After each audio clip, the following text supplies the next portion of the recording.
Hello friends, welcome to another video. Sorry if the audio's dodgy or windy at parts today. I forgot to bring my proper better microphone-y thing to get decent audio, so it's really muddy. Minging. I'm out walking a dog. It's Saturday today, and normally I record videos on a Friday, but this week's been a bit different because Heather's been away for the week. She's studying a post-grad course in sort of theology and stuff, so she's been away this week on their residential studying and full-on days and stuff like that. So so I've been at home on my own.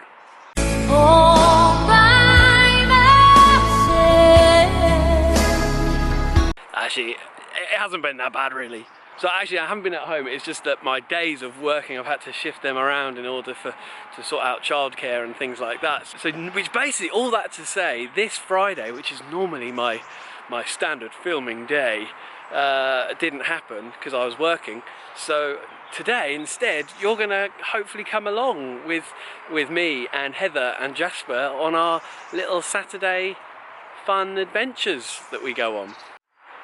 Oh, Wilbur's doing his business, so hold on a minute. Good, he's sorted now. Lovely. The reality of owning a dog.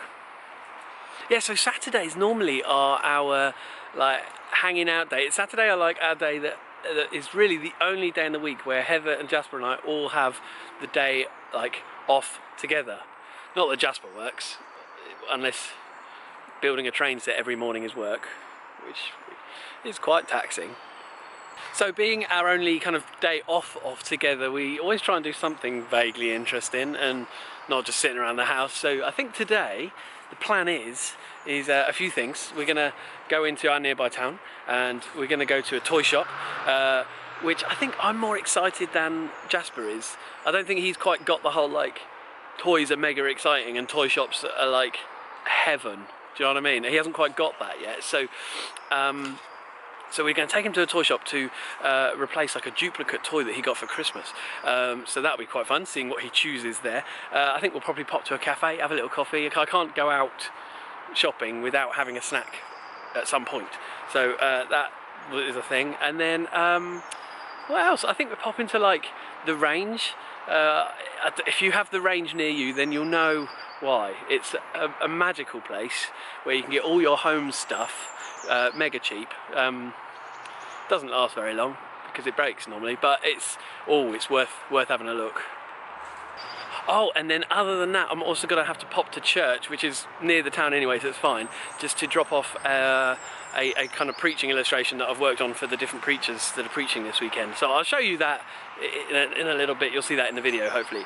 So yeah, that's the plan for today. So I'll try and bring you with me so you can enjoy it too. So I'll finish this dog walk and then off we go. Oh.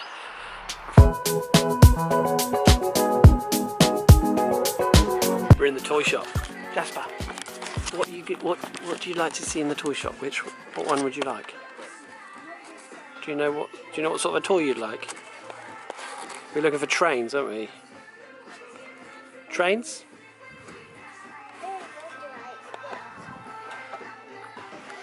Quite like this one. So what does this do?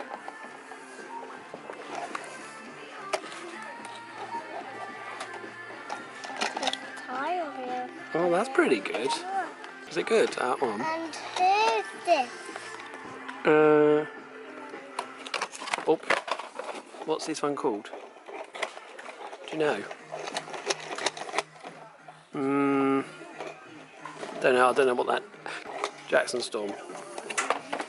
We keep looking. We're looking for some trains, aren't we? Trains?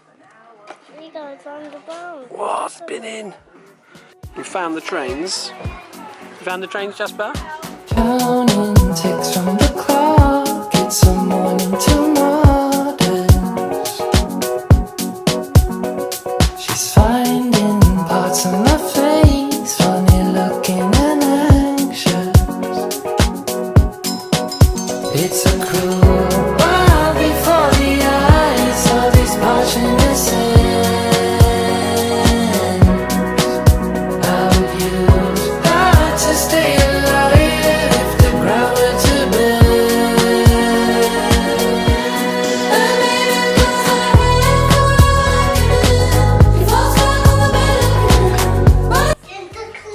from town and we thought this was what we ended up with. So try and zoom you in. Focus you in, focus you in. So it's this stuff here. Squeezy sand rock monster trucks. The blue truck and a red truck. And kinetic sand. So I think kinetic sand means you can like mould it and bend it and make it into stuff, right? Now squeeze it in. A little bit more. Little bit more. And a little bit more. And you've got to squidge it in. Then there it is. Go squidgy, squidgy. Squidgy. This is the final masterpiece. Just now squish it. So yeah, well, we've squished it already, haven't we? Should we get the little brush? Look, we can brush up all the leftover sand. So Brush. the sand's gone in the mould, and then you then put it on top of the wheels, and then you got your own monster truck made out of sand. Wowee, Jasper. Wowee!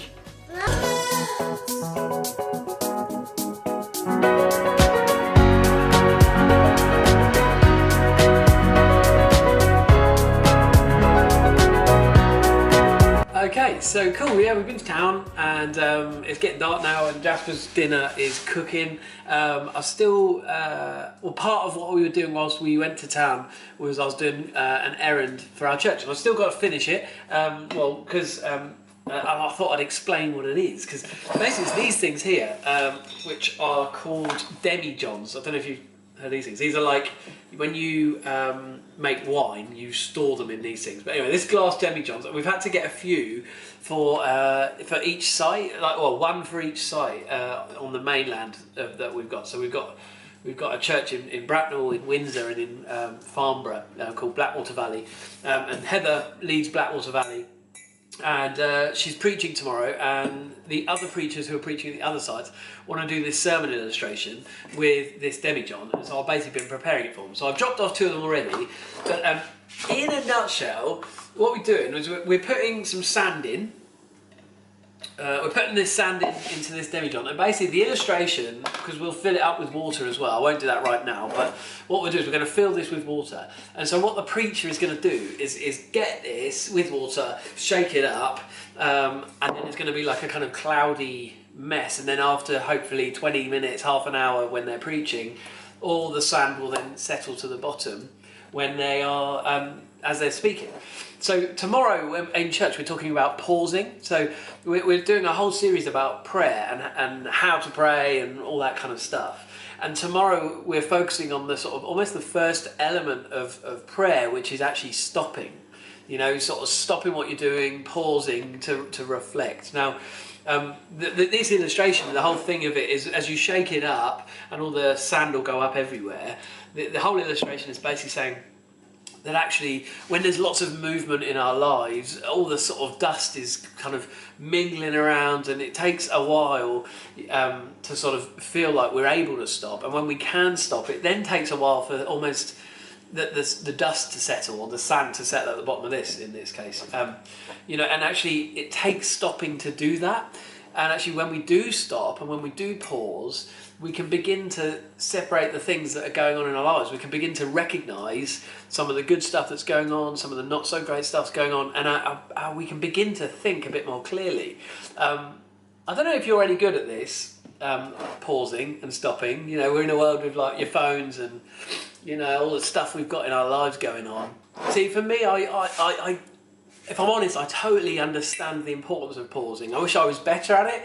I don't think I'm terrible at it, because I do find I'm able to switch off and properly stop and pause and physically rest, as well as emotionally switch off from things that I need to at certain times. But as a culture, we're not so great at doing it, are we? We're a bit like, everything's really fast, everything's constant, and we're constantly connected, constantly moving, constantly doing, constantly thinking. We've got distractions coming in from everywhere.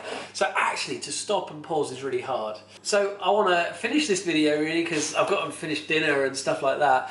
I guess on this Saturday, Saturdays are our day of stopping and doing fun stuff. And obviously I'm doing something for church here, which is my job, but it's reasonably easy, so it's not so bad. But we've got to make sure we stop, don't we? We've got to make sure we pause and rest. And maybe this illustration, if you're part of Kerith and see the illustration, hopefully it's helpful to you. Maybe just hearing about the illustration is helpful to you as well. But I'd love to know, how do you stop in your life? When do you pause? How do you pause? You know, if you are a prayer, do you find that you need to pause before you pray? Do you do it? Do you see any benefit in that? And what does your prayer life look like when you do pause and things? How does it differ?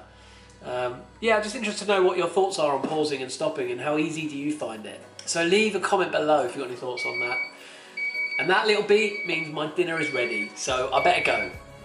So I'll see you next time, see you next week. I've got a few thoughts I'd love to chat about next week. I'm fasting next week, so a week of prayer and fasting, so I'll talk a bit about that, but it's beeping at me. All right oven, I'll turn you off. I'll see you later. Okay, should we have